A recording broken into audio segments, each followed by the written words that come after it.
Hello there. I am so glad that you're here.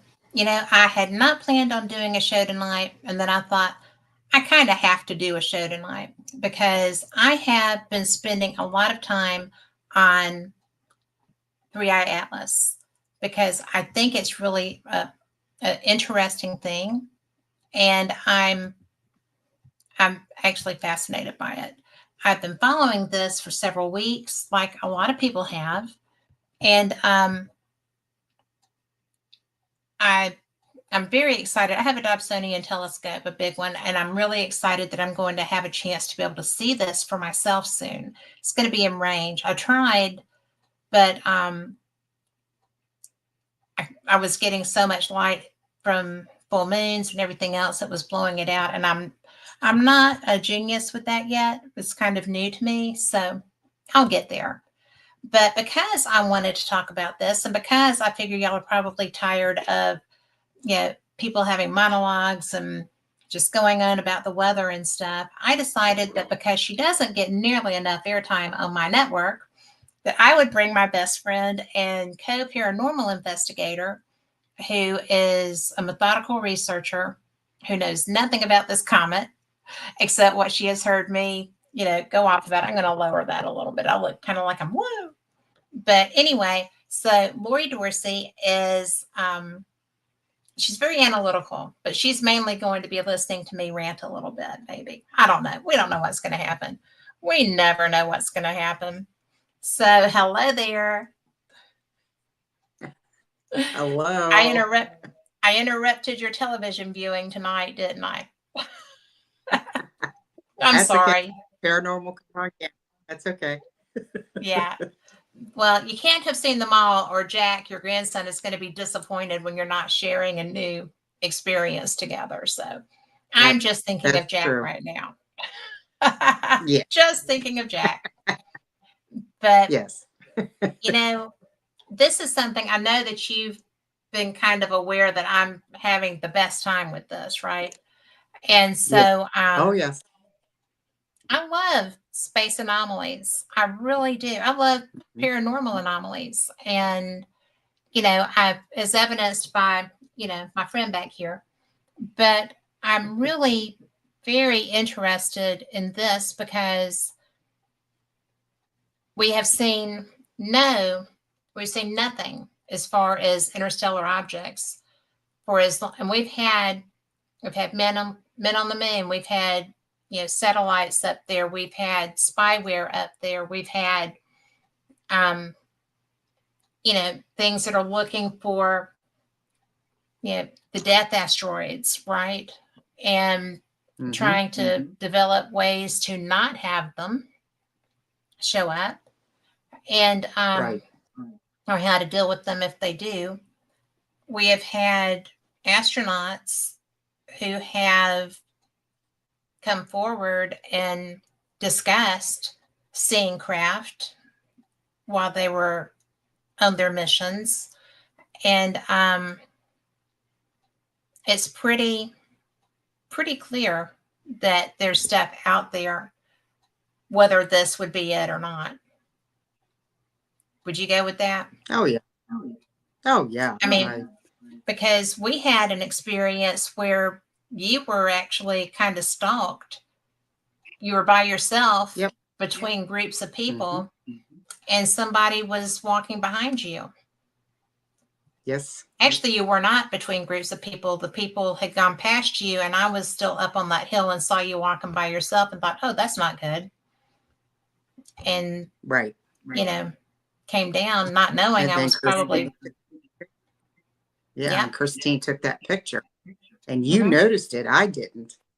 yeah, You noticed the craft that was in the picture that was yeah. pretty close to where I was at, And it was really and big too. yeah, yeah, I felt like it was big. very, I yeah, mean, it was tall. it was rather, yeah, it was rather alarming, really. After you pointed it out, I kind of, oh my, and I was standing there by myself, just aggravated because I couldn't get the SLS to stay on.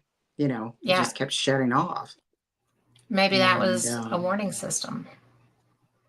It could have been. I don't know. But I was so aggravated. That's the reason why I left, because I couldn't get it to work. So, and then you, I mean, rushed up there. I'm glad you did. Who would have known what could have happened? Well, well, and it was really weird because I'm intuitive and Mm-hmm. we're pretty well bonded, right? So Yes. I just felt like you did not need to be by yourself there. Mm-hmm. And, you know, I didn't have to run from the midges. They weren't eating me, poor Mikey. But it Yeah. was a real get down there moment, you know. Mm-hmm. So I thought that if you're going to have an introduction to ufology, that would be it, right? Yes.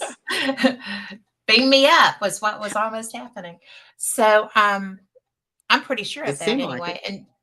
And we were actually very close to Metro Edinburgh because Falkirk is right Yeah. outside of Edinburgh. And so Yeah. it surprised me because we were basically urban, where we were. We were off the beaten Mm-hmm. path because we were, at a castle that we were supposed to have stayed in. Nobody minds Right. not getting to sleep in there when you've paid for that. But anyway, it was, but, should never have a mysterious adventure because they often will suck you right into their mysteries. But like, where did they go? But Mm-hmm. it was so, didn't you like how I did that? But I it's so liked it. funny. But thank you. But it really is so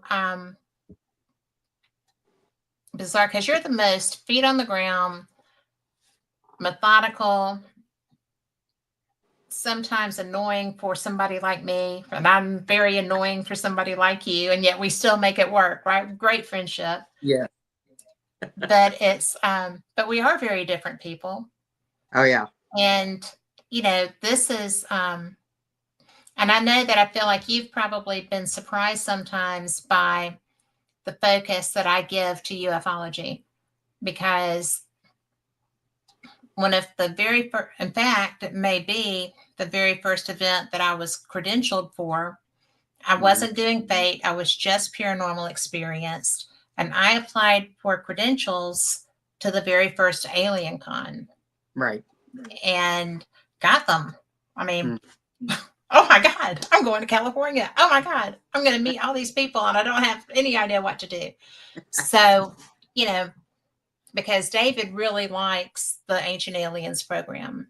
Oh, okay. Mm-hmm. And I do too, Mm-hmm. but he is the big fan. And it was very nifty that we got to do that. Mm-hmm. And so, and he found a place to play poker, so it was heaven for him. But when I started talking, because they have these conventions have always have experiencers, right? They Mm-hmm. didn't with Alien Con at first. And I had talked to Kevin Burns, the guy that created it, Mm-hmm. that owned that production company. He was the nicest man. But it was really so educational because it was right outside of San Francisco. There was a lot, or San Jose, there was a lot of people in costume here or there, whatever, but Okay. not really very much because people had come there to learn about it. Mm-hmm. And while I don't really think that a lot of them brought a history in ufology per se Mm-hmm. to this, they have since they've been on for years now, decades almost, Mm-hmm. almost two. No, right about 10, I gotta 10 or say, right 11. around 10 years. Yeah. Yeah, because I've done this show for 10 years and I went as this show. But anyway, so they were they were presenting things. They were very, you know, it was supposed to be much more small and intimate. They expected maybe 3,000 people. They got like 9 or 10. Wow. And so it was crazy. Yeah. That would be like having 10,000 people at the Arkansas one that you went to. Yeah. That would be a big crowd for that space. Yeah. And so that's kind of what it was. Okay. And so, you know, I'm listening to people. I really enjoy and still enjoy when I get a chance to talk to her, Linda Moulton Howe. She is very cut and dry. I mean, what she does has an element of woo, but she's a award-winning investigative reporter, not just on this topic. So to be able to listen to and learn from her for those first few events, when you know, right, after that one,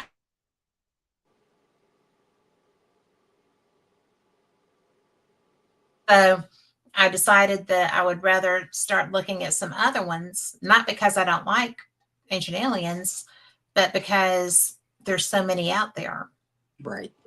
You know, and I went to the second and third ones, and the one that they had in Pasadena was a lot of fun because that's when Travis Taylor had joined the show Mm-hmm. and was, you know, participating and stuff. And he talked a lot about the aerodynamics and the propulsion systems that you would need to be able to do this type of thing. And so that's when I started thinking about how they have to move, right? Mm-hmm.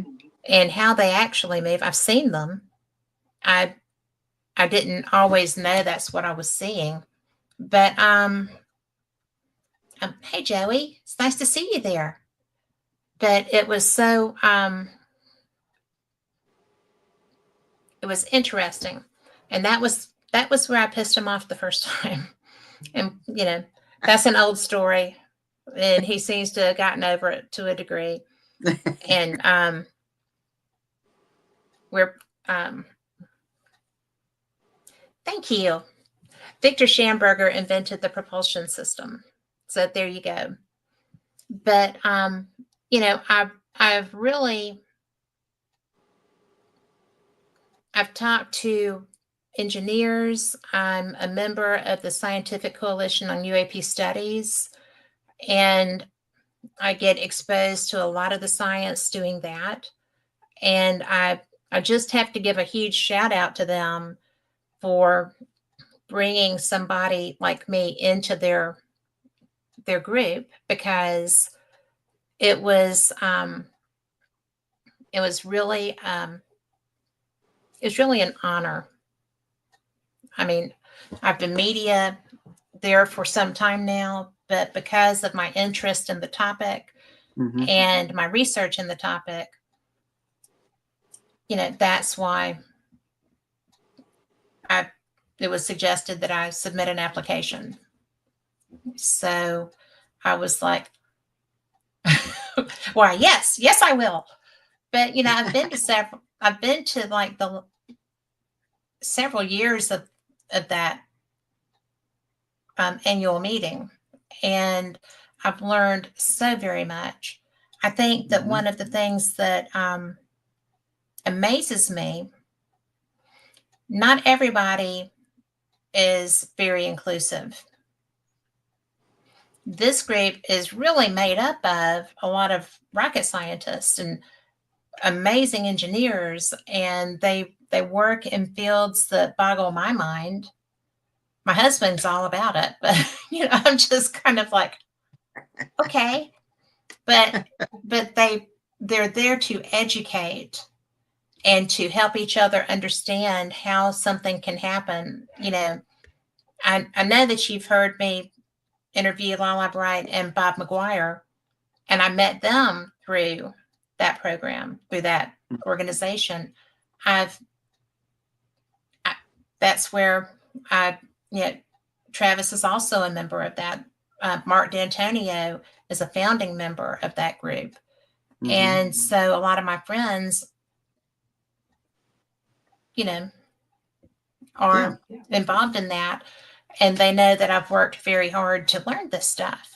I think that for experiencers, it it's not really the that cup of tea. They're looking for the logistics and the mechanics and Hmm. what's going where with all of this stuff.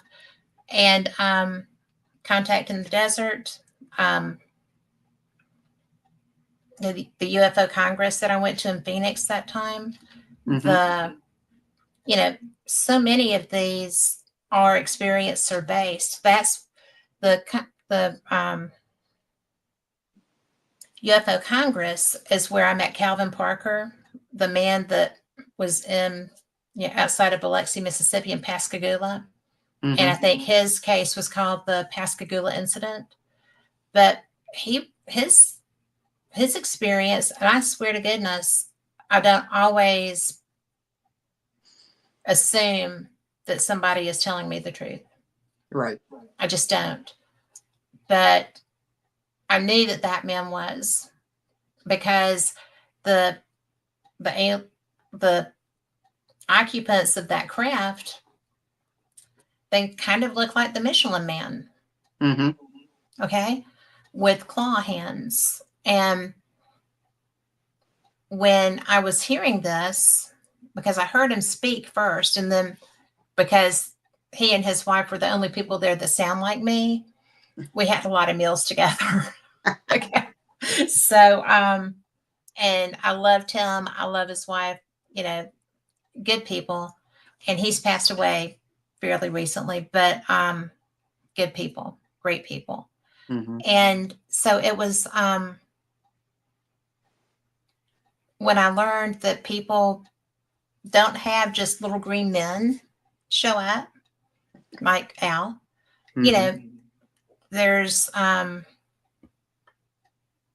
there's so many different, I don't know that species would be the right term, because like the people in Scotland are not a different species from us, Right. although the mindset may be, but there's that.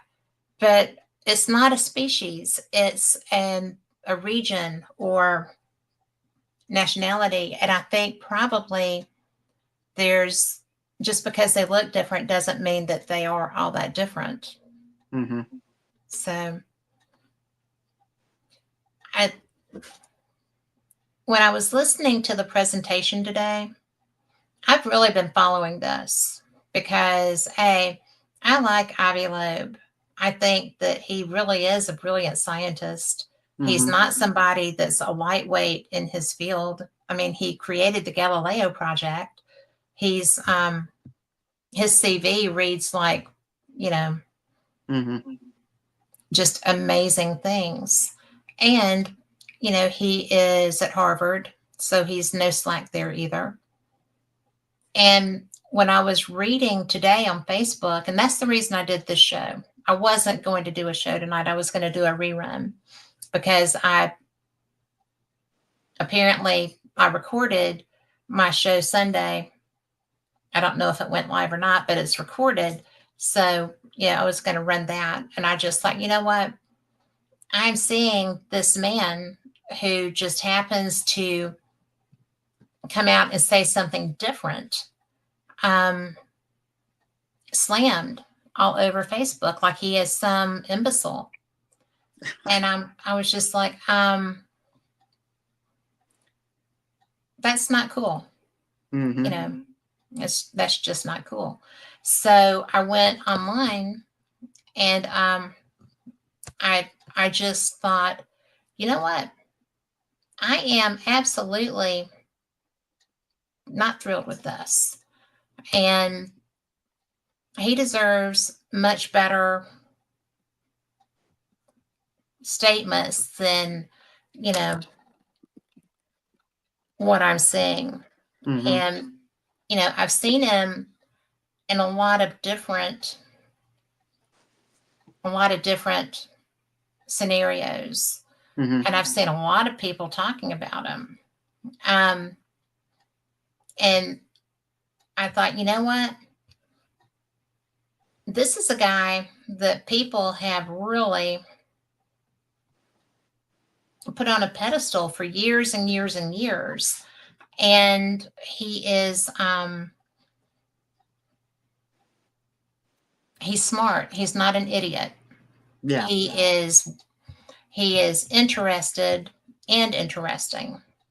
Yeah, the man had his PhD at 24.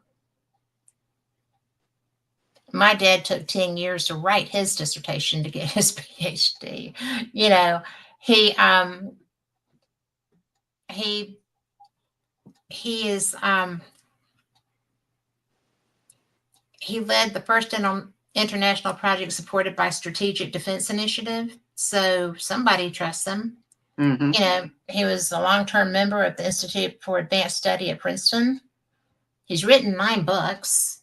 You know, over 1,000 scientific papers. Mm-hmm. He's the director of the Institute for Theory and Computation. And he's done that for almost 30 years. Mm-hmm. You know, and that's within the Harvard Smithsonian Center for Astrophysics. He's the head of the Galileo Project.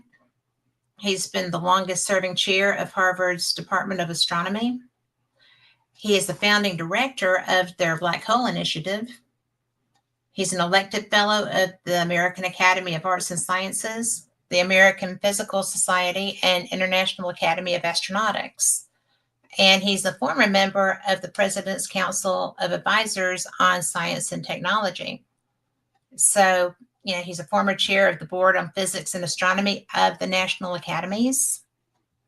He's a current member of the advisory board for Einstein Visualize the Impossible at the Hebrew University. He chaired the advisory committee for the Breakthrough Starshot Initiative and served as science theory director for all initiatives of the Breakthrough Prize Foundation. And the guy may have a little something to add to this conversation, right?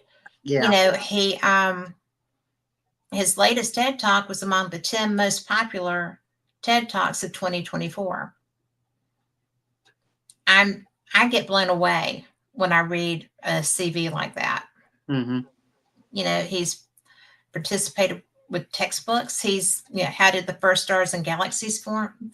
The first galaxies in the universe, life in the cosmos, from biosignatures to technosignatures. I mean, this is who I was watching get slammed all over Facebook today, all over everywhere. Mm-hmm. And so I was just like, no, you know, just no. This isn't make believe. None of this is make believe. Mm-hmm. This comet, you know, and we have to talk about the NASA representatives. I just, you know. Well, like I said, told you before. I know. When it comes to cover-ups, they're really good at that. And anybody that disagrees with them, they slam them all over the place. Quickly.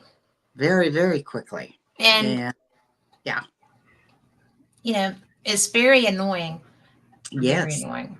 Because, you know, I could understand if somebody came at me and said, why are you doing a show on this? You don't know squat. You don't have it. You don't have this degree. You don't have that degree.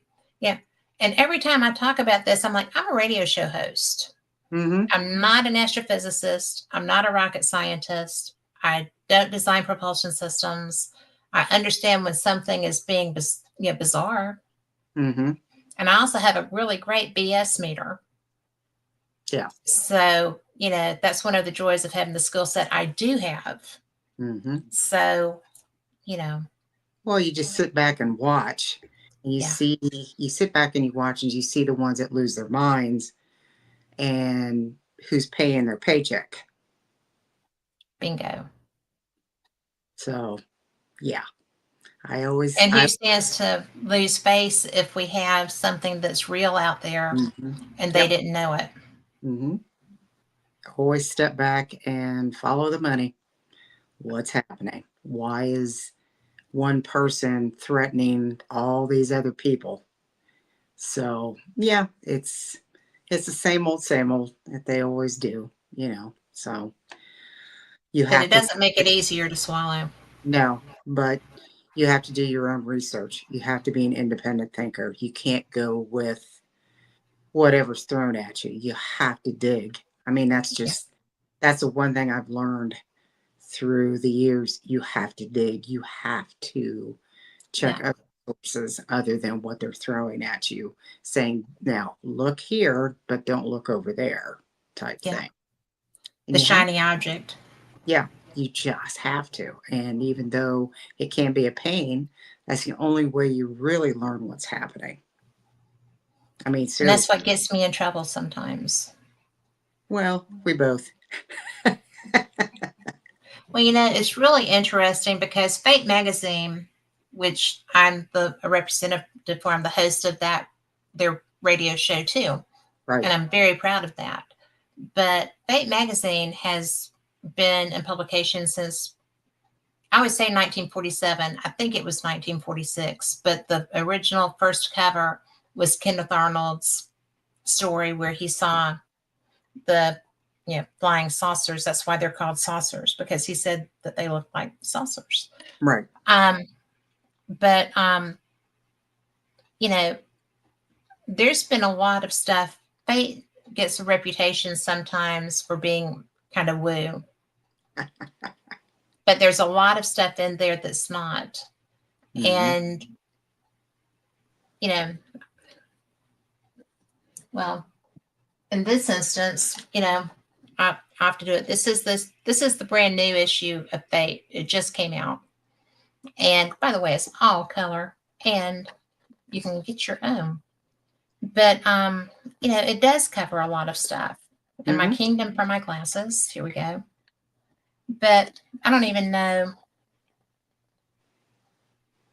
Well, the thing that's interesting with that edition is Tony Rathman. Yes, I know. And he's coming out in December. Yay. But I'm so glad I booked that when I did because he is slamming and jamming. Mm-hmm. But this has UFOs, a realistic assessment, and then space mystery in Russia. And the rest of it really is not based on that. I do like that there is a article on Easter Island in here too. Oh, I okay. love Easter Island. I got to see, they have at one of the museums in New York, they have a one of the heads. Oh, okay. Mm-hmm.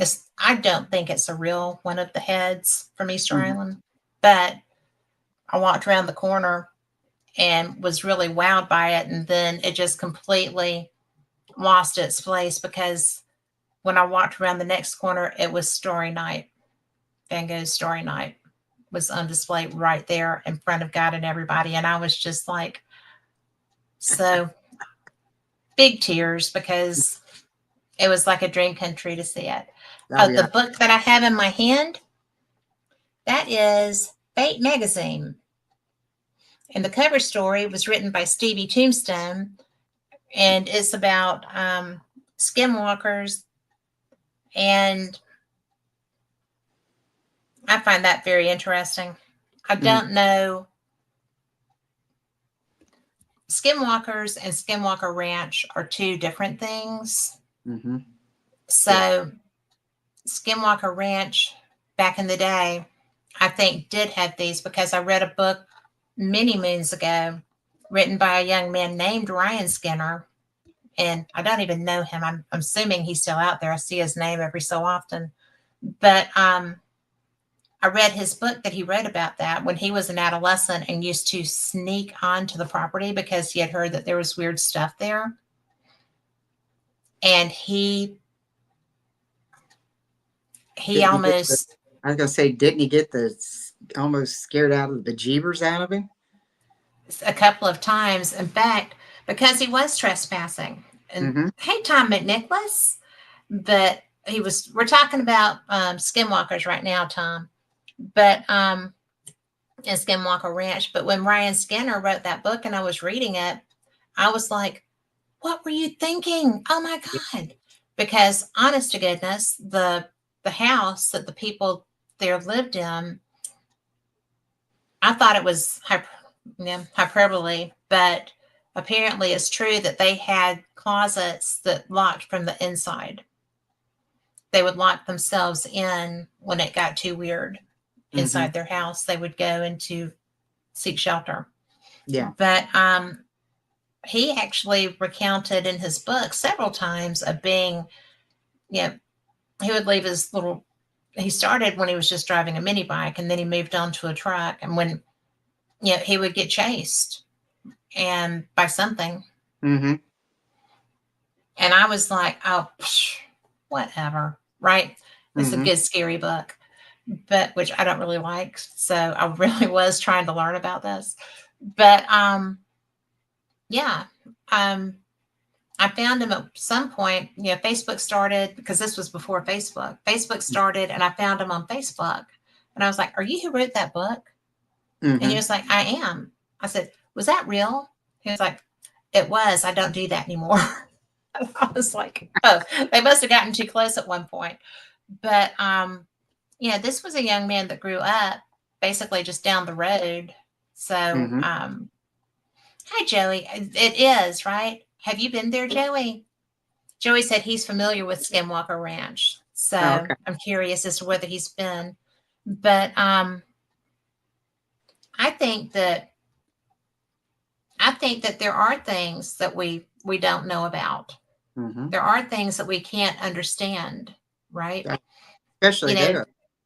especially there. And it's interesting because I have a strong Native American heritage, Mm-hmm. and there's people that I've met, the Navajo Rangers that have, been on the program, and I've met the ranch manager who's just the nicest man. But it's really an interesting concept to think that there's something of that nature happening just out in the world because, Mm-hmm. do I think that it's going to be an alien craft, maybe alien technology, Yeah. but that property is so wild that there, I would feel like there's a lot more than just aliens involved with that. I don't know what would have brought all of these, this conglomeration of things there. Mm-hmm. But what do you think? Do you think that it's possible that sometimes places are just, Magnets sometimes. yeah, Um, I do. I think too, like I said, I need to study more, but I don't. I haven't dug. But I think ley lines have a mm-hmm, lot to do with it.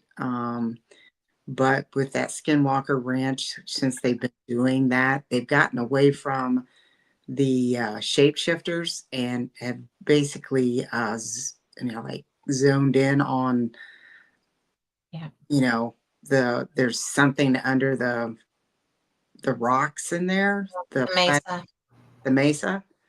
There's something down there, and they're trying to figure out what it is, and they keep running into things, and it's why would there be this type of material that's under there, and then they catch like UAPs flying out of the mesa and flying into the mesa, and this triangle they keep seeing something like, it's almost, to me, this, from watching it, it's like a portal. It's like it's it's an opening that you can't always see. They light it up and sometimes you can see it, but to me it's, which, the Native Americans said it's a sacred place. Well, if it's a portal, hello, why wouldn't it be yeah, sacred? I mean, if life can go in and out of it, it's there and then it's not there. It's just like the way I look at Bigfoot.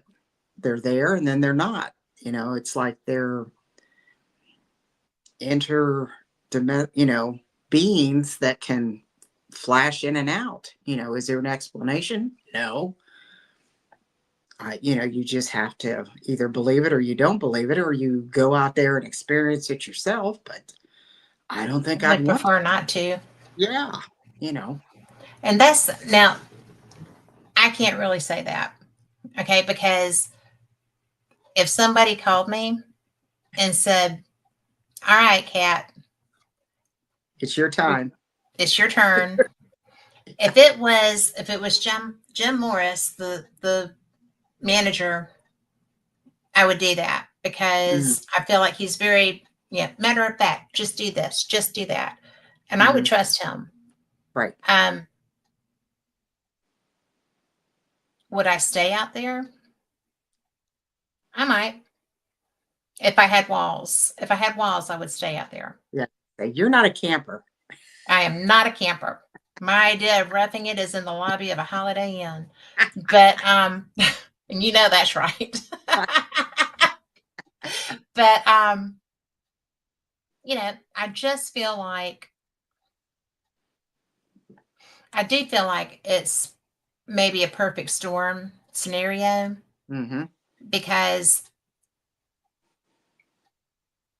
there's been so much reporting and there's been so much. I mean, before the ancient alien guys were brought in, before Hmm. it was made into this production, before the history of this property Hmm. is Tom's with me on that. But Tom is a man after my own heart. But the history of that property as I know it, and I have known since, back when God was a child, Hmm. it's really, I think it's a real deal. Oh I yeah. think that the anomalies there are an absolute certainty. Hmm. Do I think that some of the stuff that they're doing now is maybe a little over the top for the environment they're in? Hmm. Maybe. People give Travis crap about the rockets all the time. You know, Yeah. but he's a rocket scientist, Hmm. right? And he likes rockets. Yes. And they do. The black helicopters are coming because he's shooting the rockets, because there's a military base on the I'm other going to side say of this, that. Terry, but They're it's going not. to come if you're shooting something in the air. But really, Yeah. that's not a shock. Even I know that. I've never been in the military, but I Yeah. do love a lot of military people. Yeah. But it's just kind I, of a I, bizarre right. I thing. understand what they're trying to do. They're trying to Yeah, I mean, and they're scientifically, accomplishing goals. yeah, they're trying to scientifically document everything that they keep finding, and they keep coming up with new equipment, and they keep trying to document things and trying to figure things out scientifically. Mhm. But as as the Native Americans say, that place is like holy ground. I mean, it's um, you know, it's not normal. I mean, It's not it's normal. no. And I understand what they're trying to do. I get it. They're trying to document what, because rockets bounce off, they go up in the middle of that Empty field. triangle and it just bounces off. And then Yeah. you could see a shadow of like an opening. And then they've used LiDAR and it just, everything just goes crazy. But that just reinforces that place is not normal. Well, And the it's Native not. and the Native Americans have said it for hundreds of years that this Yes. place is not normal. Yes. There was shapeshifters in there, and there's things come up out of the ground, Yes. and it's like they all. I understand what Skinwalker's doing. I understand it. They're trying Well, to I document, do. And and it's I not, get well, you and I both know that trying to document anomalous things is difficult. yes, I yeah, mean, even if you're using equipment mm-hmm, that is geared toward that, there's always going to be a question mm-hmm, of maybe not in our minds because we had the experience, But when we're trying to present evidence to someone else, then, Mm. you know, oh, well, that SLS doesn't do that. Or, Yeah. which is why, as a rule, I do straight voice recording. I do not use devices anymore. Mm-hmm. And I get EVPs on a voice recording. I Mm-hmm. don't have to use an SB7 or something like that. Right. But I hear it with the SB7 when it's happening, so I know to ask another question. If Mm. I'm doing it just with a voice recorder, I have to stop and go back every time. And I Mm. don't have the one that Ryan has, which would be great for that. But Oh there yeah. you go. I'm not spending $1,000 on a voice recorder that's broken. So, Well, that's the reason why Shelley she uses the live listen, her mhm, record live listen, and then she can, yeah, you know. And I haven't got one of those either. So yeah. Well, um, it's not a bad thing. no, she swears by it because she can Yeah, listen and answer directly, or say, okay, did somebody just say that? And if they didn't, then she knows she's caught something because right. she heard it on the Well, record. that's why I love her portal so much. Mm-hmm. I mean, that portal is fantastic, and people give Steve Huff hell all the time, but that is a good design for a piece Mm-hmm. of equipment. And Shelley bought the plans and built it herself, so she knows Yeah. what's in it. Oh yeah. We have a couple of questions, Oh okay. and I wanted to go ahead because I wanted to put this comment in right quick. Joey said that the ancient indigenous people spoke of star people, and he says you even see it in a handful of religions, like, for example, the Mormons say that Moronite, did I say that right? Their god was from the Pleiades star cluster. Mm. I think that there's a lot that comes out of the Pleiades, Mm-hmm. quite honestly. I Mm-hmm. mean, that is what I'm drawn to. So, and I am, Jimmy Buffett did a song back in the day, may you rest in peace, um, called Desdemona's Building a Rocket Ship. And, you know, the there's a part of Seven Sisters. She is a distant sister. Yeah. And so, I really, that has always, from the first time I ever heard that song, I was like, oh, that's me. I was not old then. And so I think I was 15 the first time I ever saw him in concert. No. So, but it's funny because I would have been Desdemona in a different life with a astrophysics degree. But anyway, and engineering. Mm-hmm. So, are you familiar with, let me go and find it, Tunguska event? It's in Russia. It was actually in Siberia, and it's 117 years ago. Okay. You ever heard of it? That it rings a bell, but that's it. I don't know why. Well, they don't know if it was a comet. Let me open this and I'll look, because this is actually a report out of Ohio State. Okay. Um, the 1908 Tunguska event and the threats of tomorrow. And it says fear of blah, blah, blah. I always wished I could read and speak at the same time. But fear of cataclysm often numbs. It renders the trembling disoriented and inert, unable to imagine how to act. Sometimes the universe acts so powerfully that no human response could counter it. And it says that no disaster scenario more challenges human hopes to overcome nature's forces than the sudden and unpredicted strike of a giant asteroid. So 65 million years ago, an enormous rock wiped out the dinosaurs. If a dino apocalypse can happen, so too can a Homo apocalypse. And the minuscule possibility becomes all the more unnerving because increasingly scientists know how much they don't know. Isn't that the truth? So, Mm-hmm. and really and truly, that's why we have monitoring of near Earth objects. That's why our planet went up into a planetary defense protocol with this asteroid, ostensibly, that's moving through, the comet that's moving through. And the minuscule possibility becomes all the more unnerving because increasingly scientists know how much they don't know. Where have I heard that before? So now, in their efforts to monitor so-called near-Earth objects, they produced an impressive tally of the number, size, and trajectory of asteroids in our solar system. And now, we have just so much happening in our skies right this minute. Mm-hmm. But on June 30th, 1908, a massive, mysterious explosion of a cosmic body shook the skies of Tunguska in Siberia on a date that would come to be known as International Asteroid Day. So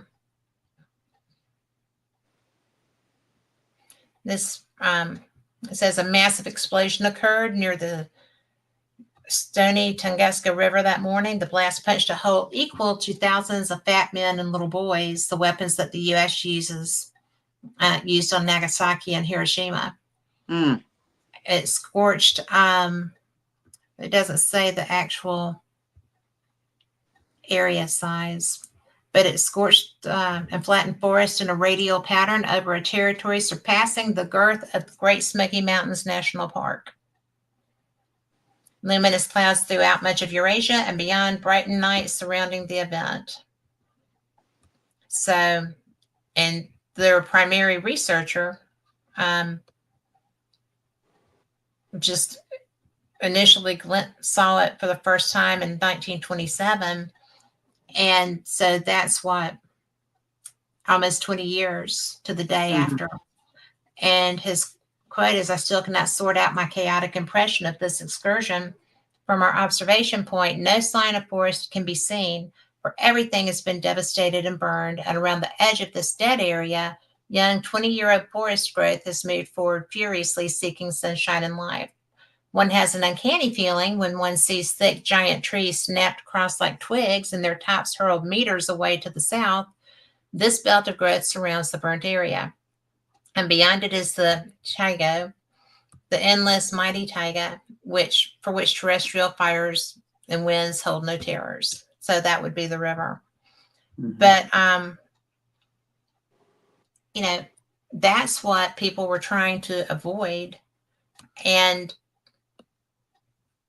I would like, if you could, Joey, if you could just go ahead and tell me what you're looking for as far as my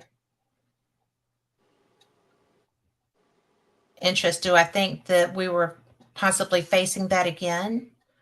Do I think that we will face that again? I think it's very presumptuous of us. Hey, Sue. I think it's actually very presumptuous of us to think that that won't happen again. And there's an awful lot that's moving in our skies. We have gravitational pull. And I think that if something gets too close, we're going to see that again. So Tom says he'll never listen to Desdemona's building a rocket ship the same way again. So, and Sue, I'm so glad that you are here. Thank you for being here. But I think that that's absolutely a possibility. I think it's not just a possibility. I think it's a probability. If you look at, we have holes in our planet, where things have struck. We have lakes and, it happens. Craters. Yeah. Craters. Crater Lake is a thing, then you've got the crater out on the other side of Winslow, Arizona, which actually blew my mind when I saw it. And there's a theory that the asteroid was blown up in midair, almost shot down by something from the Earth. They're saying it's possibly like an ancient defense system. But it wasn't that long ago. It was only in 1908. And that's always a possibility. Mm-hmm. We have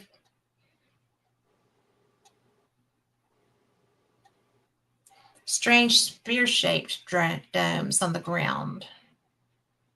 So almost like an ancient, Joey, you're interesting. I did not know that. He said, and investigators in the 1800s were finding strange spear-shaped domes, 1900s, um, on the ground, so almost like an ancient technology.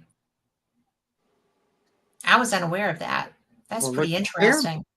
look at the pyramids. They're all Well, over. true enough. Oh, he saw it on an episode of Ancient Aliens. Cheater, cheater. I'm just kidding. But I don't miss many of those because David doesn't miss many of those. So unless it's on when if I'm on the air, I don't see them. But Hmm. I just think that there's so much. There's so much. We have got stuff. Then you've got um. Oh, Sue, I didn't know that. I was reading it as a meteoric strike, asteroid strike. My bad. I thought we were still in Russia, in Siberia. Meteoric airborne event, rather than a direct asteroid strike, is a leading hypothesis for the destruction of the ancient city of. Are you going to make me put on my glasses, Sue? Tal el Haman, which some suggest is a biblical city of Sodom, Mm.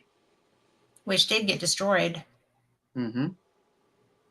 So that makes sense. Now, Suadon here is somebody that I haven't seen in a while, and I'm so glad that he's coming back into my chats because I love him. He's such a good thinker. He's such a nice person, and he brings great ideas. Joey, you're great at this too. Thank you. And Tom always is. Tom is my spirit animal. We have a lot in common. So I hope that's okay, Tom. But we do. We have a lot of similarities in the way we think. It's fun. But I find it, we have had so many water bottle. We have had so many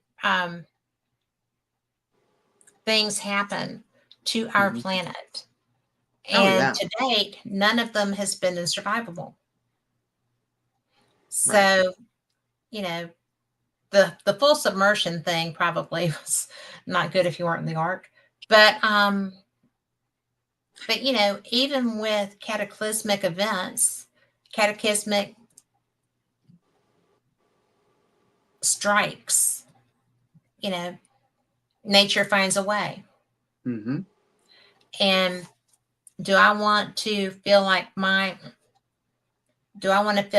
children and grandchildren are in danger? And Right. I'm old. I don't want to kick it, but if it were to happen to me, would I be as upset? Um, I would be, but I wouldn't feel as bad as if something were to happen to children and grandchildren or even greats down the road. Right. And, you know, the likelihood is that will. Like I said, anything is possible anymore, and Yeah.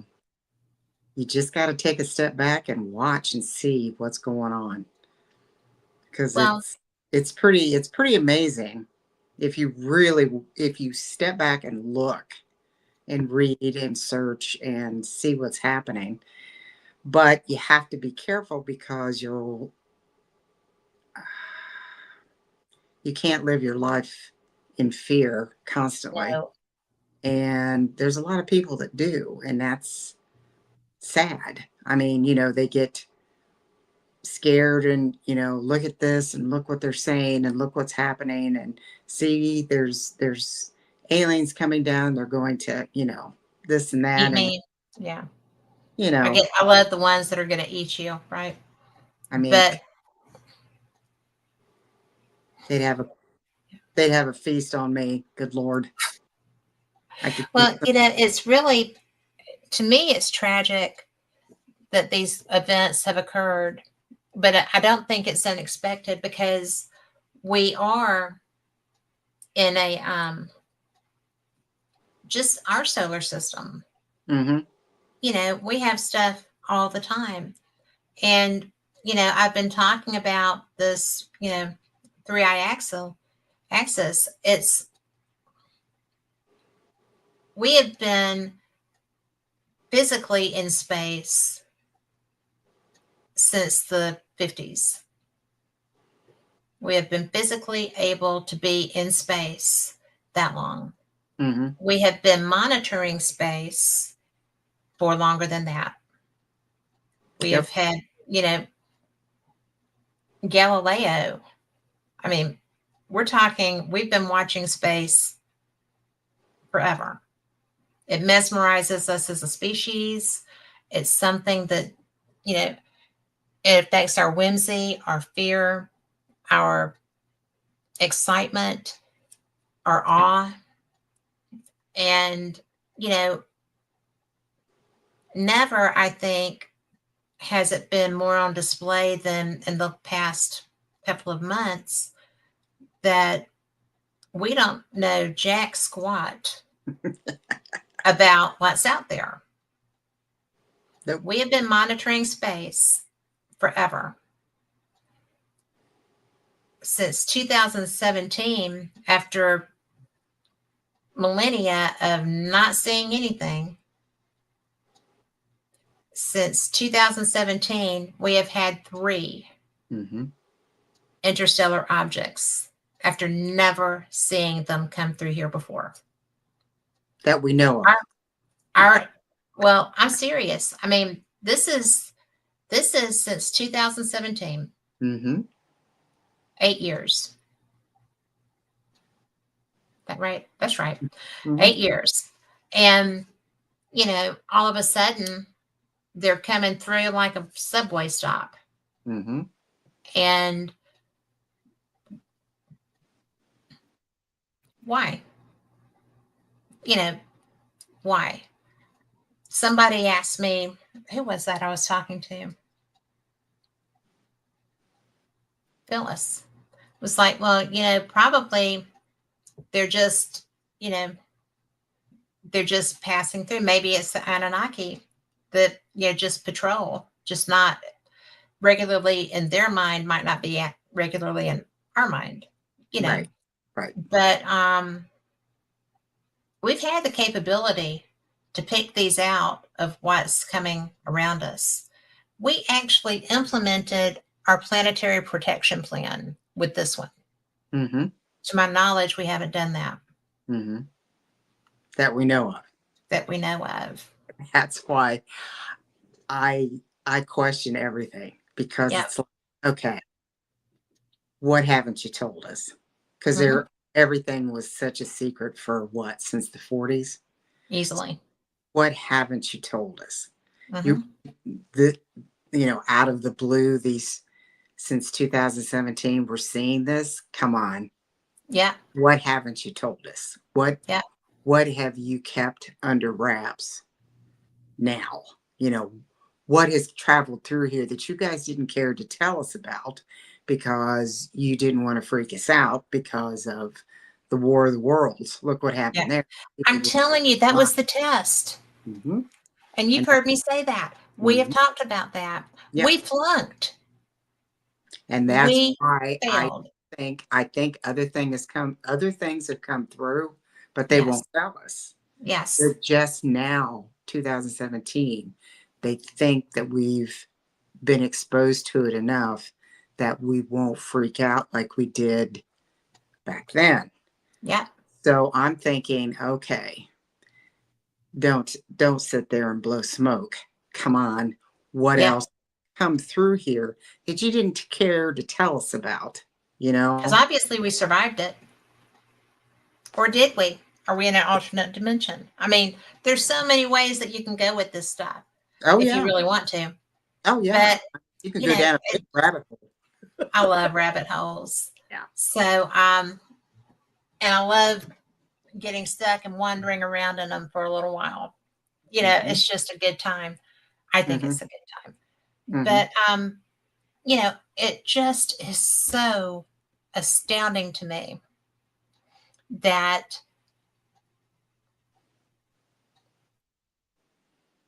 we can't be trusted. You know, Yeah. I mean, I'm sorry. They made War of the Worlds, and untenable, unsurvivable scenario, right? And Mm-hmm. that's why people reacted the way they did.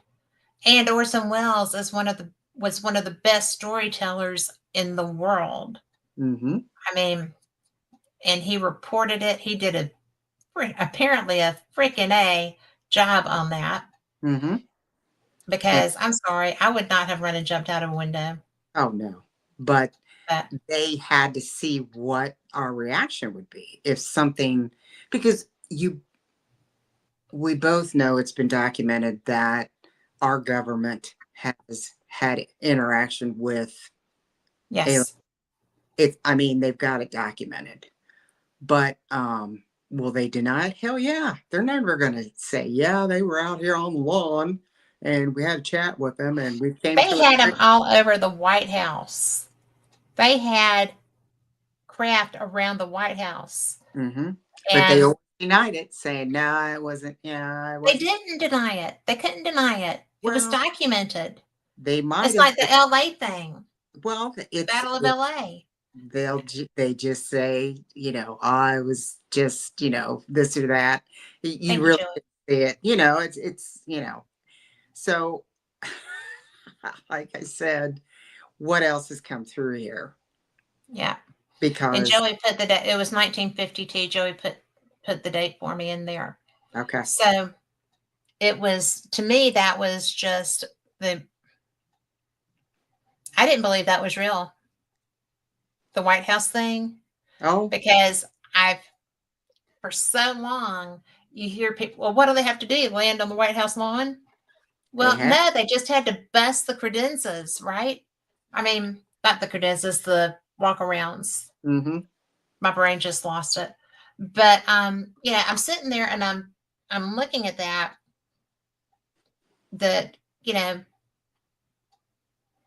Joey, there's imagery of that. There vid the Battle of LA. There's imagery of that. It was on the cover of the Los Angeles Times, Mm-hmm. and or whatever. I think it was the Times at that point. But, you know, Joey said that with cell phones and cameras, there'd be no hiding it today. There would be, because you know what? Everybody's cell phone is ostensibly you can just do whatever with a cell phone. I have not mastered that, but Mm-hmm. it's just tragic when anything that you put up is considered AI. Mm-hmm. I'm so freaking tired of AI already, Oh, yeah. because you can't trust anything that you see. Mm-mm. And Not that's any. the whole purpose for AI. Mm-hmm. That is the whole purpose for And AI. they Because, they can make it to way however they want you to see it. yeah, and you will never convince me that it's not simply designed to manipulate the masses. Mm-hmm. And or some, I mean, because you and I use it for research, Mm-hmm. and you know, it's just And you have to question it. I mean, I don't take anything at face value like I used to. I, mm-mm. I question everything. If It's. I didn't make it, I'm a photographer, Mm-hmm. right? Mm-hmm. And one of the things that I've done is I may adjust the lighting a little bit, but I don't manipulate my photos other than that. Mm-hmm. And, back in the day when I was showing in galleries, I sold the fire out of those things, had my own showings, things like that. Mm-hmm. But the work that I was doing, I've seen well, not 5-year-olds, 12-year-olds manipulate to make almost as beautiful as the work I was doing. Mm-hmm. And in some instances, it's much richer in color and stuff like that. So why Mm-hmm. should I bother? Mm-hmm. I'll still shoot somebody's engagement pictures if they're on the beach and they see me walking with a camera, or, I've Mm-hmm. shot beach weddings and stuff like that. But, you know, um, my pictures are for me now, Yep. because I don't want people to accuse me of it not being legitimate original work. Mm-hmm. Because some of them are really good, so that I would probably catch that. Mm-hmm. So, but I did tell David that I was thinking about getting that Nikon back out. So just have to find a new gallery. But you know, there's so much, and it's so disappointing Yeah. because where is going to be the originality? Mm-hmm. Where is going to be the drawing drawing your own? You know, the next Da Vinci Mm-hmm. is going to be done by, you know, Yeah. somebody's going to just use AI to create an image. Yep. Yeah, they will. Mm-hmm. And that's sad. And it is, because there's nothing like creating your own thing Mm-hmm. and seeing somebody appreciate it Mm-hmm. and enough to pay for it and take it home with them. Mm-hmm. You know, that is the best feeling in the world, when somebody loves something that you made enough to Buy it. give up their treasure Mm-hmm. to take it home with them. Mm-hmm.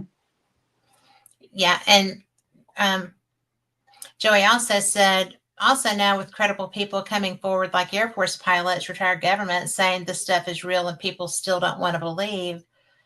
I have heard Brian Graves lecture. I have sat down and talked with him. I think it does too, Sue. But and Sue said original handcrafted, yeah, keeps its value. But it does, but that's a different kind of creation. But I still think that the robots that they're building now could do a Da Vinci painting.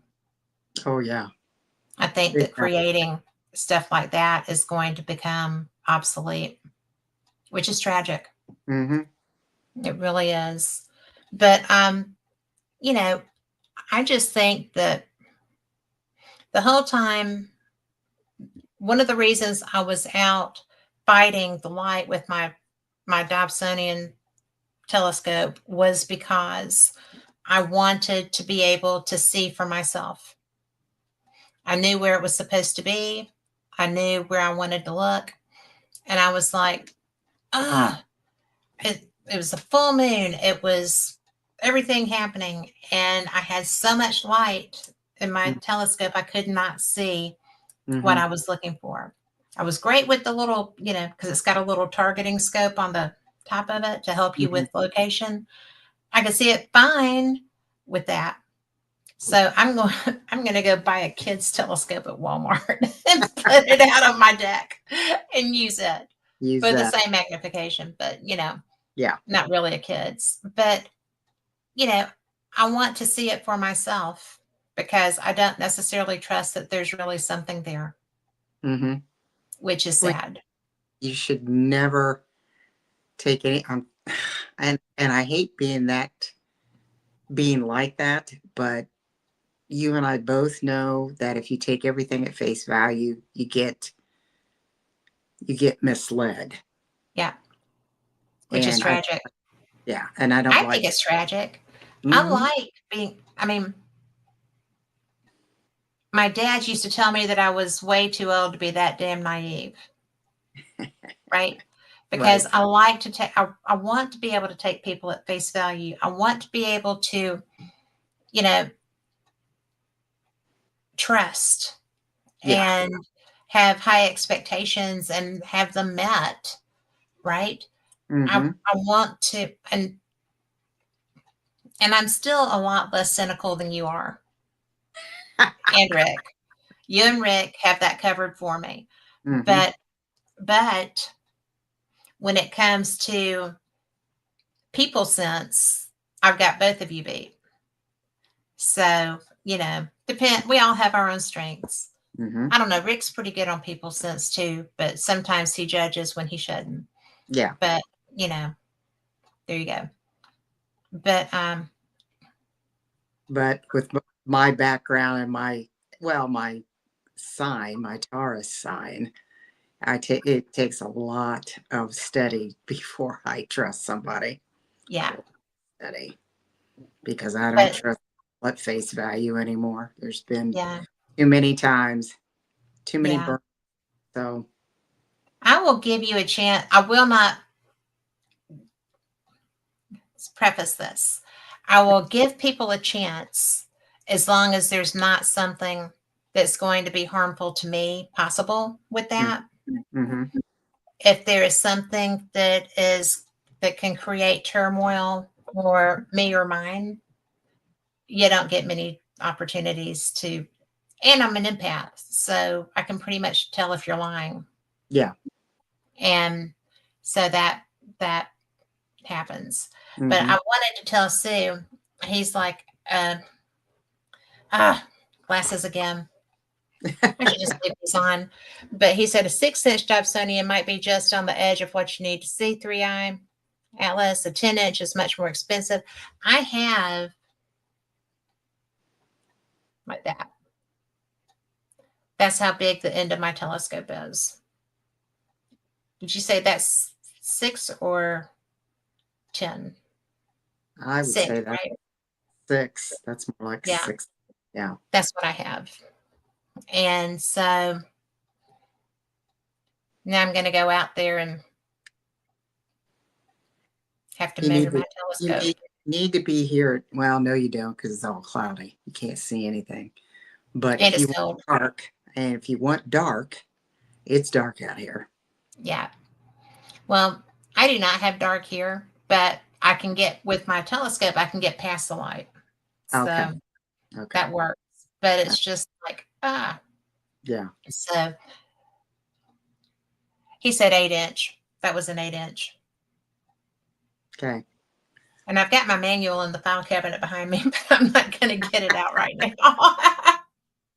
But So you got to remember how we were taught how to figure out inches. that's true. Considering we have men in the chat, we can't go there. No. But now I'm blushing. You're so bad. I know it. I'm sorry. I don't know why I hang out with you. So, but well, if that was the case, it would be, Anyway, I am absolutely so excited with the possibility of being able to see this thing. I think it's going to be, I think it's going to be neat. I think it's going to be probably, Mm-hmm. kind of a letdown because I've got it built up so much in my head. Mm-hmm. But then again, how often am I going to get to see an interstellar object? That's true. Which, by the way, is my favorite movie. I'm just saying. All right. But no, really, that is the movie that explained so much to me. That's how I understood string theory. In fact, I was sitting have you seen it? No. Matthew McConaughey's Interstellar. Girl, when we get together again, we are watching that movie together. Okay. All right. Okay. All right. No matter whose house that's at, we're watching that. So, but when I was watching it, I thought, okay. And so this was in a theater, mind you. Okay. So I'm sitting there and, it comes, nearing the end and I looked at it and I was just like, oh dear God. Oh my God. And so I'm sitting there and I was like, that's string theory. And I was like, oh no. But that's how I actually grasped completely string theory. I've been trying and I've been studying it and researching and reading, and it seemed moderately correct. But Yeah. when I actually had a visual on that, Mm-hmm. I let the world know. So it was bad. But let's see, we've got 2 comments, and Joey said, did they determine yet if 3i Atlas was an extraterrestrial object? It is They don't think it's an extraterrestrial. They do think it's an interstellar, but it is ostensibly not a craft. According to the NASA experts today, and the NASA experts today were Amit Kastria, who is NASA's associate administrator, and Nicola Fox, an associate administrator of NASA's Science Mission Directorate, who is also due to discuss 3I Atlas at the same November 19th briefing in Greenbelt, Maryland. Tom Statler, a NASA scientist who shared enthusiasm about the comet's potential origin from an older star system, viewing it as a window into the deep past. And those representatives have been actively communicating information about 3I Atlas to the public, lawmakers like Congresswoman Anna Paulina Luna, who has been very pushy, I would have been too, and the press utilizing various platforms, including official NASA announcements, news briefings, and social media. They did show new images, but they really weren't new images. I'd seen most of them before. And, it says for the latest updates and scientific information, you can visit the NASA Science website dedicated to the comet. I was not impressed with that press conference, to be quite frank. I felt like there was a lot of wool that had been gathered to be put over people's eyes. And I felt like the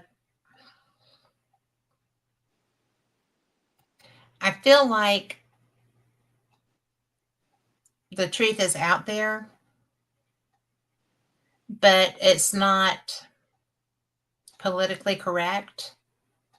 And I feel like, Lori and I have talked about this before, and she brought it up, but I do feel like War of the Worlds was a trial run and humanity failed it. And I don't know what they're going to do if something actually does come here. But I think there's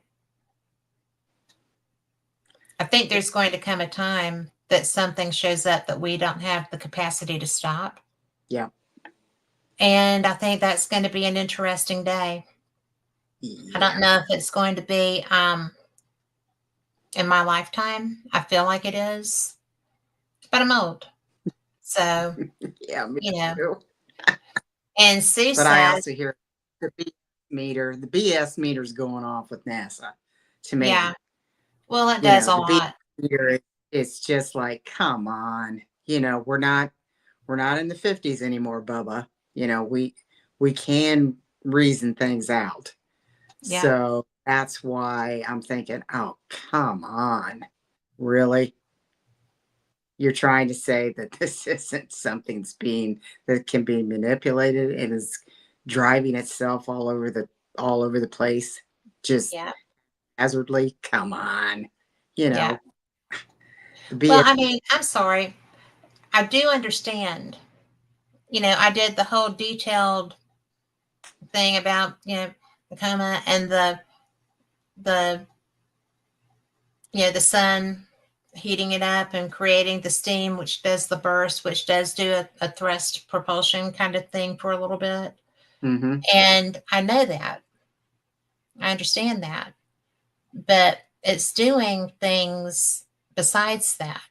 And there were pockets on the side of, pockets of thrust coming out the side.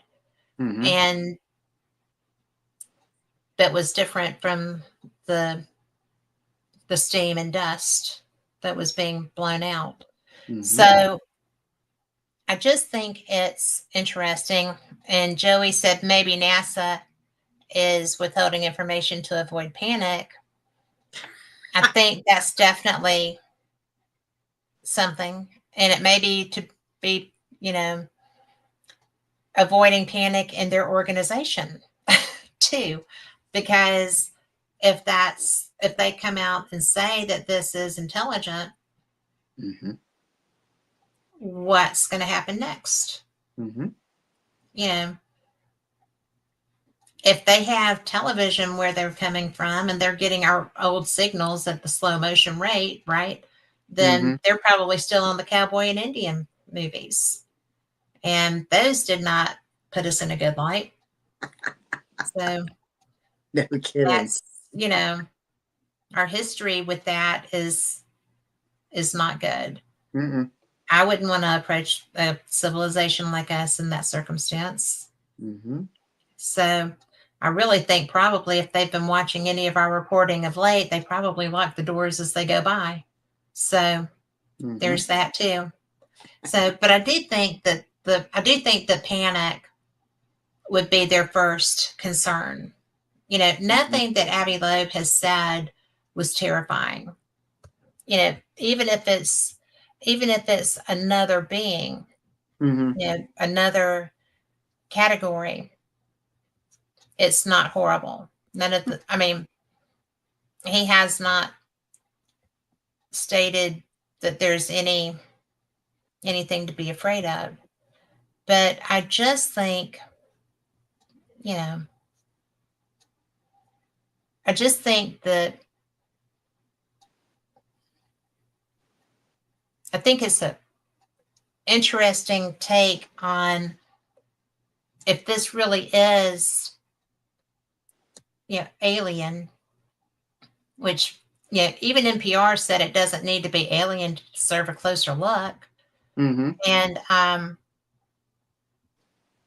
yeah, and that was in the interview with Sean Duffy. So who would have thought that the transportation secretary was over NASA? I think that's fun. Mm-hmm. So, you know, it's let me open this because whoa, that flew right by. NASA assets that are now this was something I found interesting. I did not know what all they were using, but and one of them freaked you out too. But NASA assets gathering observations include Hubble, Webb, TESS, Swift, Spirit X, Perseverance, the Mars rover, the Mars Reconnaissance Orbiter, MAVEN, the Mars atmosphere and volatile evolution, the Europa Clipper, Lucy, Psyche, Parker, Solar Probe, Punch, and ESA, NASA's SOHO. So there's a lot of eyes in the sky that are on this. Mm-hmm. And the image that they used today was pretty disappointing because they did not have a clear good shot, Mm-hmm. but it's the best that they had. And basically it's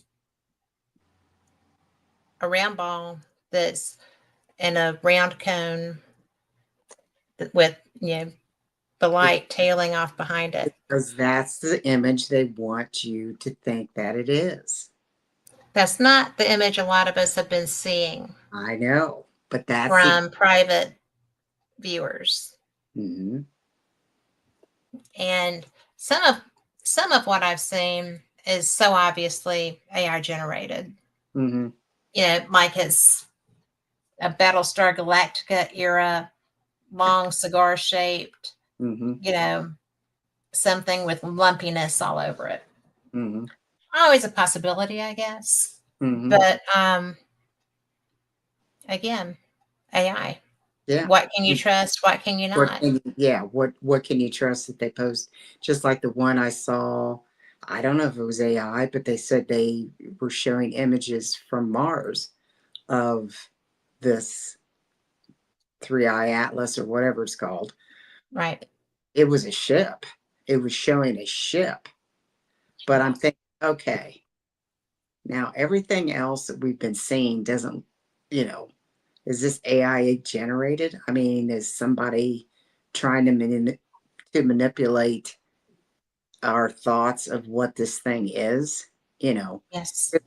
it's all about control and manipulation. And I'm thinking, you know, where's the truth in all of this?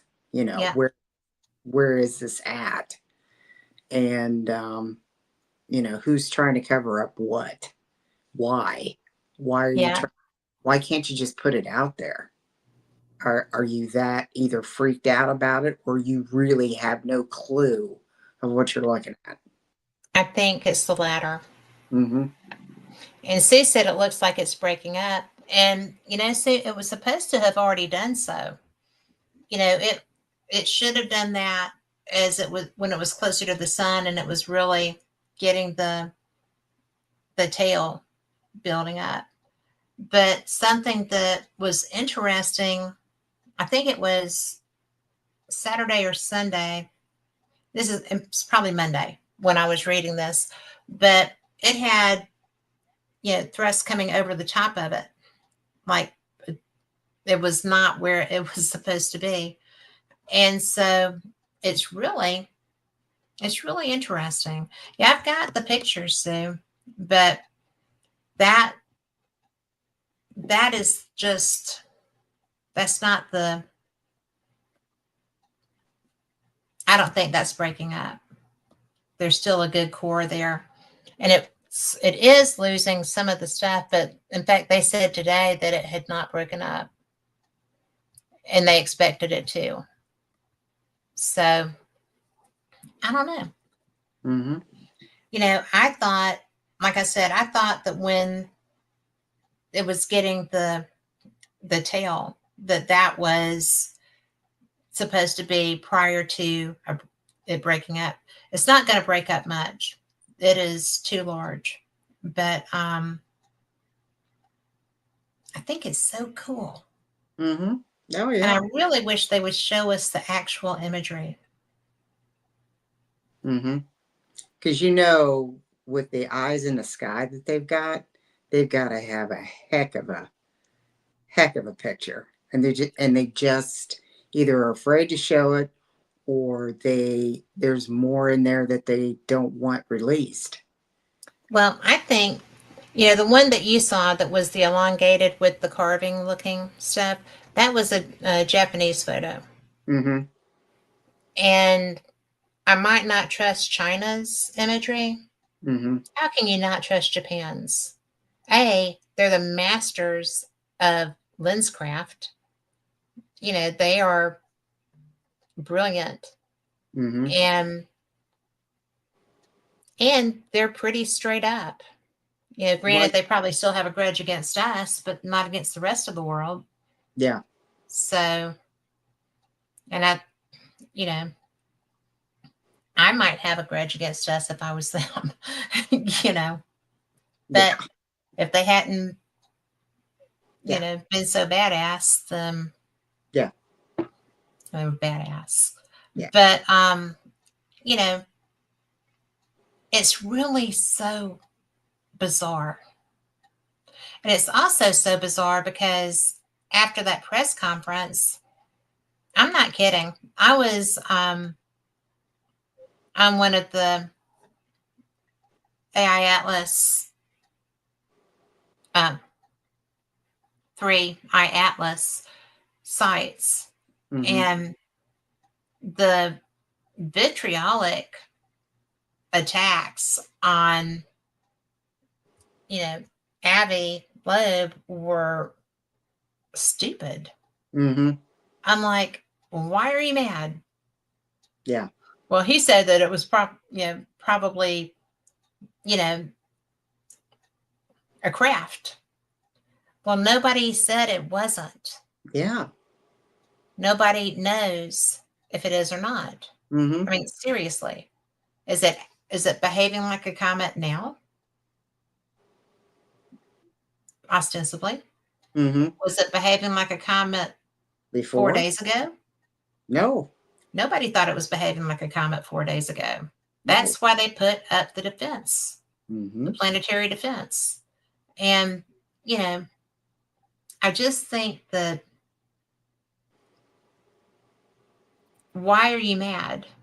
Does somebody had because somebody had a differing opinion? Yeah. So obviously You have to that attack. It doesn't. Obviously, that astounding education and work history Yeah. has, nothing to do with, making good decisions or being a good source. Mm-hmm. But his primary research interests are first stars and galaxies, Mm-hmm. black holes, and extraterrestrial life. Mm-hmm.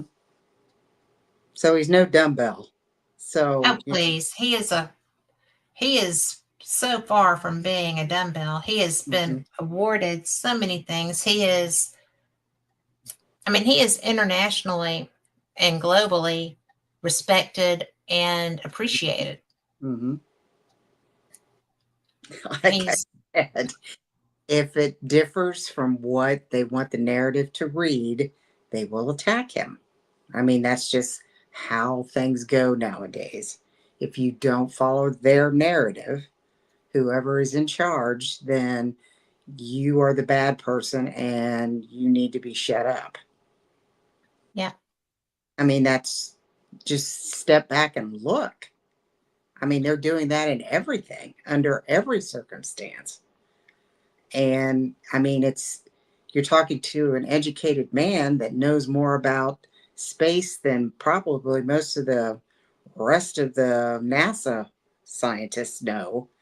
And they're the ones who's having a fit. Well, Galileo he created that. Mm-hmm. And the goal of it is to bring the search for extraterrestrial technological signatures of extraterrestrial technological civilizations Mm-hmm. from accidental or anecdotal observations and legends to the mainstream of transparent, validated, and systematic scientific research. The project is complementary to traditional SETI and that it searches for physical objects and not electromagnetic signals Mm-hmm. associated with extraterrestrial technological equipment. And I'm going to tell you that Seth Shostak is somebody that I think the world of. He is the man who is over SETI. Mm. He is, he's very, he's very funny. He's dry, right? And so when he and I met, it was at my first Alien Con. No, Mm. second one at Pasadena. We were in Pasadena. And so I was talking to him. I was like, well, how long have you been over SETI? Well, since God was a child. And he's like, I said, have you ever seen anything? And he was like, no, not a thing. Never gotten any communication, never gotten any indicator. I said, well, I've run SETI through my computer via the internet. So it used to be everything interlinked, right? Mm-hmm. And so it was really funny. I said, you've never seen anything to give you pause? He didn't say that. He's like, yeah, there's never been anything. Mm. And I was like, I still like you, Seth. So, and I do. I like him so much. He's very, very dry and very, you know, kind of take no prisoners, but also suffer no fools. He would Mm-hmm. not suffer fools gladly. And so I like that in a person. Mm-hmm. A lot of people find that offsetting. I do not. I like that in a person. And so a couple of years later, I was at contact in the desert. And so and Richard Dillon's wife, Tracy, was like, is this your first time? And I was like, it is. And she was like, oh, you're so lucky. You get to wear open-toed shoes and no snakes and no scorpions. And I'm like, where the hell were you before? We were in Joshua Tree Oh, at the little place in Joshua Tree. And I was like, I'm so glad that I was not there.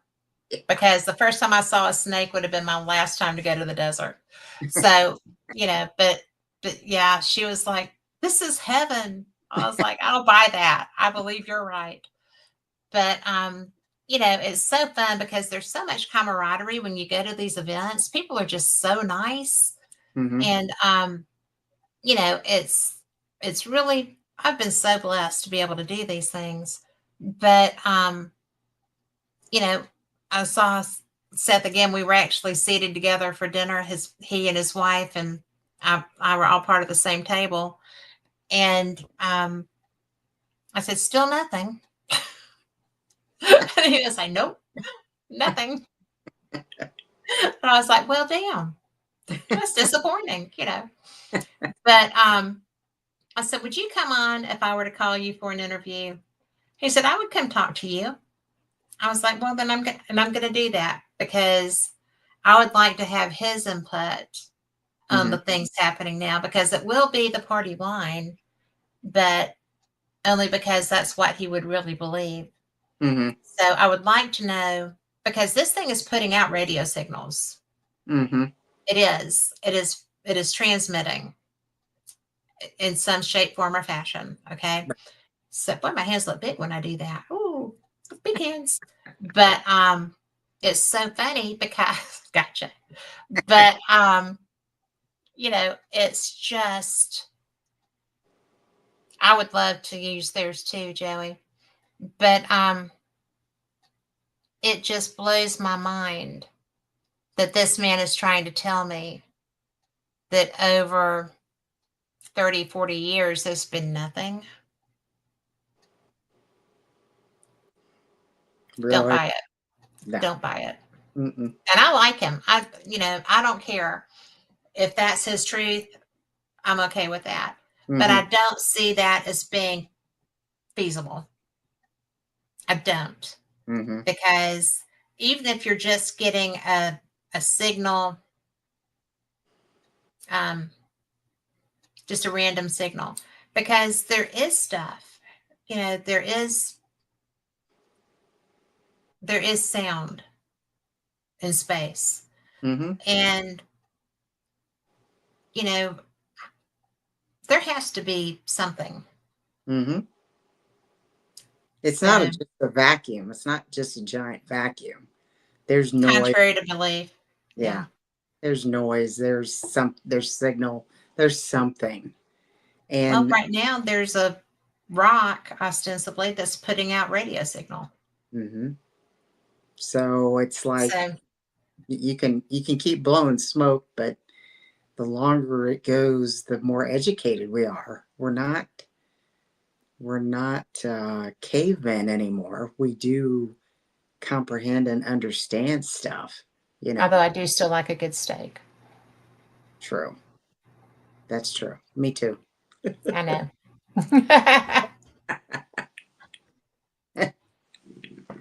But yeah, I mean, one of these days, somebody will actually be honest and be forthright so we don't have to keep digging. But Yeah. um, I think we're getting a little closer than we used to be. But, Well, that's since, because technology is evolving so that the average bear hmm can afford to look yeah. or listen. But like I You said, know, 2017 is the first interstellar or whatever you want to call it. Oh, mhm. come on. Yeah. Come on. Quit pulling my leg.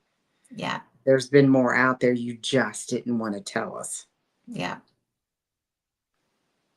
And until they're ready to release it, just like those Tic Tac videos that finally came out show Hello. you know Yes. and they always denied it. I mean, how many years you know they denied Well, anything like that, and then you see these pilots going, we don't know what the hell this is. and that was not, I mean, it happened in the Atlantic with the Roosevelt group. Mm-hmm. And pilots see things, when they're practicing up around the Potomac. Mm-hmm. Like there's concern. And that's why the pilots were like, this has to be addressed because they're cloaked, but you can still kind of see them, and Mm-hmm. there's going to be a catastrophic incident when, you know, when If we there's a collision, when we hit it's one, going to there's be going bad. to be a collision. Mm-hmm. And, and I mean, that was the primary concern of the Navy pilots bringing that forward. And I Mm-hmm. don't blame them. I absolutely do Mm-mm. not blame them. And, Mm-mm. the fact that it's a primarily safety concern is why it was allowed to be discussed. And the fact that, the radar operator was like, there's a fleet. He saw them Mm. on the new Nimitz System. Mm-hmm. system. You Mm-hmm. know, he could see them with that radar. Mm-hmm. And it was like, well, and Mm-hmm. it was a fleet. It wasn't a few. No, that was a And bunch. So, I just, like, I think, you know, they're they're, coming from somewhere. yeah, come on.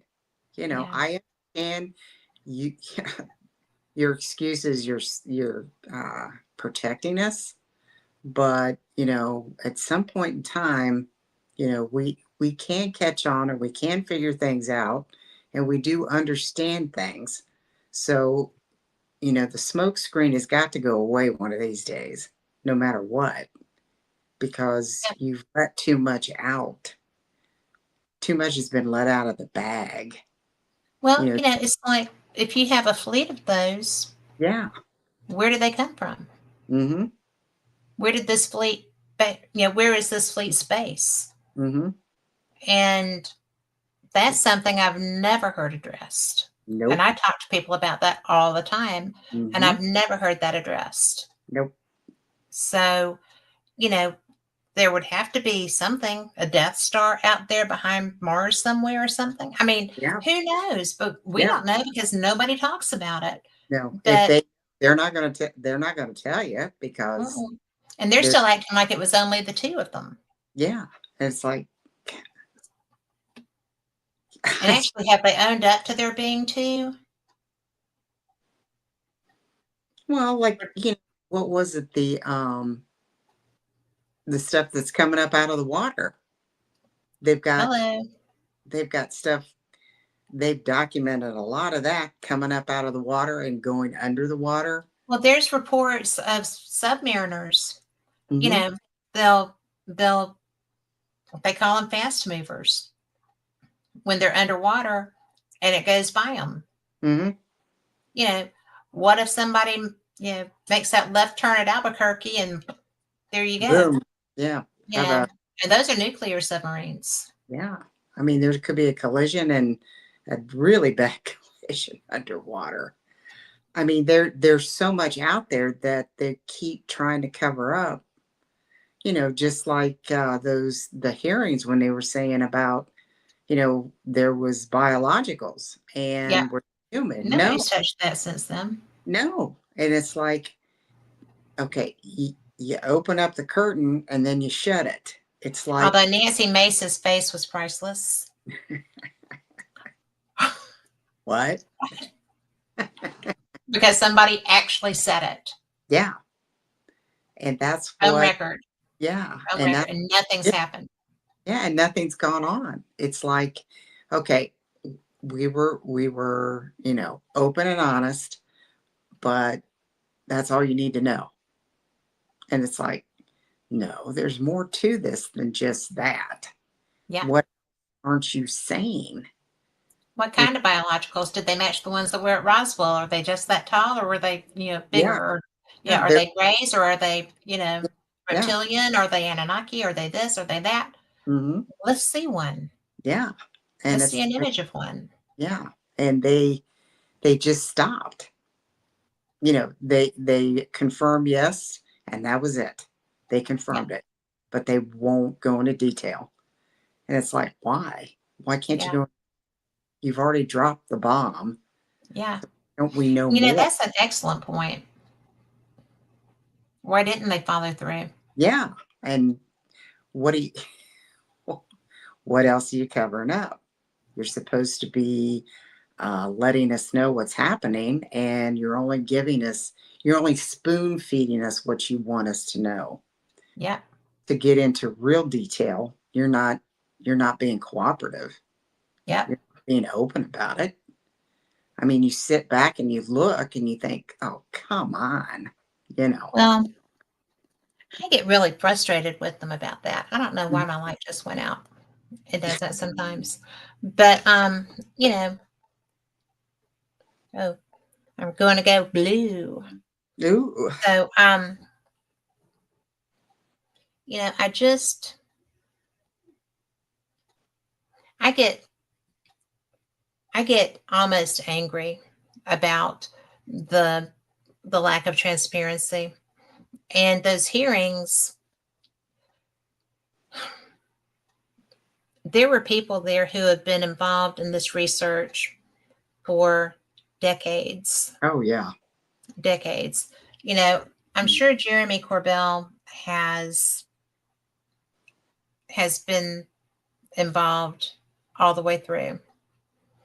And he's actually brilliant, but he and George Knapp have kind of joined forces, so they are locked at the hip Mm. and work wise. And I find that to be a very interesting combination because they're both very intense men. Mm-hmm. And Jeremy is the creative side of that. Mm-hmm. George is just very, I guess he's creative too, but he's a newsman. Mm. And they've been involved in this. George has been involved in this for probably 40 years. Mm-hmm. And Jeremy has brought some of the most interesting footage to the public. And there's some that he's shared that makes me go, that's a craft? Really? And this one, the one that really made me ponder was, I think, in Iran. Mm. And he calls it the jellyfish. Mm. And it's it's beige, but it could just be the sand or whatever. Mm-hmm. But you can't always tell what it is. But it's a mass with the little, you know, danglies in appearance. Mm-hmm. Um, he caught it on film or maybe digitally, but anyway, he Mm-hmm. caught it. And I've never seen a craft like that, even in imagery, Mm-hmm. right? So to me, how can we just say, absolutely not? That's not anything unusual. It's Mm-hmm. pretty flippin' unusual if it's only the third one in our history of mankind that's come through here. Mm-hmm. And you're not showing imagery. They said that as it leaves our solar system and moves on to the next, that we'll be able to have better imagery because there's a better camera out that far. The one that just left our solar system and Mm-hmm. is moving out, well, it's going to be where this will come by it, ostensibly. Oh, So okay. we'll have better imagery then after it's gone all the way through our solar system, you know, unchallenged, Interesting. right? Okay. They better hope it keeps going Yeah. so Yeah. that we can get that. But I just think it's cool. Mm-hmm. And, you know, I just think that I think it's interesting Oh, yeah. because the fact that we're going to have to wait until it completely traverses our solar system to be able to get a clear image of it. I find it a bit bizarre. I'm sorry, but to me Well, that's considering that we have all that equipment on and around Mars, mm-hmm, and we have, so much satellite stuff mm-hmm. that should be picking something up. They should be able to. I mean, Come on. come on, I you should mean, be able to you see know, the. I've got camera lenses that do a great job on astral objects. Mm-hmm. I mean, Come on. I said the way I look at it is the imagery that you can get from space. You'd be able to see the hair on somebody's chin. It's yeah, that exact. yeah, So don't don't sit there and tell me you can't get a good shot of this thing. Come on. Give me yeah. a come on. And we have to wait until it's leaving our solar system before we have a camera that can catch that. Catch it. Come on. Yeah. You know, who are you trying to blow smoke up? It's Well, like I don't wear skirts very often, so it's I don't probably not mine. know either. But like I said, I don't like being like that because I wish I could trust people at face value, but I don't. I There's know. been so much that has gone on that you can't trust anything, and you can't trust what you see because there's No. so much baloney out there Yeah. to try to manipulate how you're supposed to, how they want you to see things and how they want you to conceive things. It's like, Yes. yeah, I don't know. And then, when you have hearings and you only get partial of what's going Or on. there's no follow through. Yeah. Yeah, It, we have bodies. Well, what what's their what species are they? I What do mean, they look like? yeah. I mean, because Roswell, the incident that was pre Roswell is called Trinity, Hmm. and there were at least three deceased bodies that were taken from that crash site, Hmm. and there was one that had survived it for sure, Hmm. and that was pre Roswell, and they've never shared anything. They've never said anything. The only thing that they have shared was there were biologicals, but they weren't human. But Yeah, they never said, they never got into specifics. They never said what it was for sure. yeah, What what was going, they just said, yes, we have biologicals and they were not human. Well, yeah. that leaves us hanging. Like, You what's going, think? and nobody, it doesn't seem like nobody follows up on it. Well, I'm sure that they did out of the The hearing, hearings yeah. because I'm sure that she adjourned and got them in a room Well, I would at think. some point. But if we heard that, we should have been able to hear more. Hmm. We should have been able to hear the detail Hmm. exactly what was found. If there was an autopsy performed, what was found. If there was, you Yeah. know, any kind of blood work, if there was blood found, what type was it? If they can identify it. I mean, there's specifics that could. It's going to turn out to be A negative blood because that's alien lineage. Yeah. But I'm just teasing. I don't know. But that's what it would be if it were a human. Hmm. So that was running with them. But like I said, they just spoon feed us. That's it. I mean, they don't give us specific details. All we know is yes, there was biologicals, and yes, they were not human, but Yeah. nothing more than that. And that's all it seems like they want us to know. Yeah. It's They didn't really want us to know that yeah, and because she was shocked at her reply, at their reply. mhm. So that's what it's like, same old, same old. Here we go again. Yeah. Let's spoon feed him just enough to keep him happy. So because there was people aggravated because they knew that stuff was going on. Mhm. So they released a little bit of information just to keep everybody happy, but they were not going to over give us too Yeah. much information. So, Although her face when he said that was a definite lesson in don't ask questions you don't already know the answer to. mm-hmm, Or FAFO, mm-hmm, because now you got more than you know what to do with. mm, you yeah, know. So it seriously, was a it could go either way with that. Pretty much the same scenario, true. same outcome.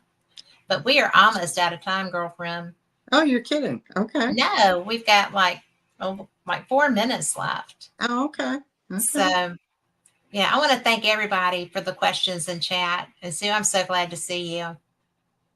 I am really glad. I'm so interested in this and I'm so frustrated because, you know, all these people are like, I really was offended and I wanted to do this show because they were attacking somebody who had the audacity to say, this is not behaving as a comet should, and it is putting out radio transmissions of some type. And, you know, that's not going against the science. Mm-mm, That's stating that this is occurring, mm-hmm, and you're going to slam somebody with the credentials of Abby Loeb, 24-year-old doctorate, mm-hmm. 24-year-old with his doctorate. This is not your average bear. Yeah. And you're going to slam him Yeah. because he has the audacity to say, Contra- hey, wait a minute, guys. mm-hmm. You know, Mm-hmm. not cool. No, it So is. I did put in an interview request to him. If we get that, then it will be a lot of fun and I will be in hog heaven. But you don't ask, you don't get, right? That's That's that's how I got to interview Stanton Friedman a couple of times and become a good friend. mhm. So you Okay. just ask, and if they can, they usually will. So I'll Well, let you know if that's coming. well, But I'll always talk to you. I know. And see, you were uncomfortable with this topic, and it's been a Mm-hmm. good show. Mm-hmm. You Yeah, got to trust me more. I know. It's when I'm educated on things, I get a little uncomfortable, but I just go with it. Well, you have knowledge that you don't always know you have. So you got news blaring in your background all the time. All the time. Yeah. That's true. So for everybody listening, I hope that this has been enlightening and fun for you because I'm I'm such a space nerd. A I love these things. And I think that we're at a really pivotal point in our civilization and world Mm-hmm. history. So let's have fun with it. You can't run and scream. You've got to learn. So that being said, we will be back. Thank you, Lori, for being here. And everyone in chat, I loved y'all. Y'all were so much fun and so informative, and you really helped keep things rolling. And we will see you next time. Same cat channel, same cat time. Be blessed. Good night.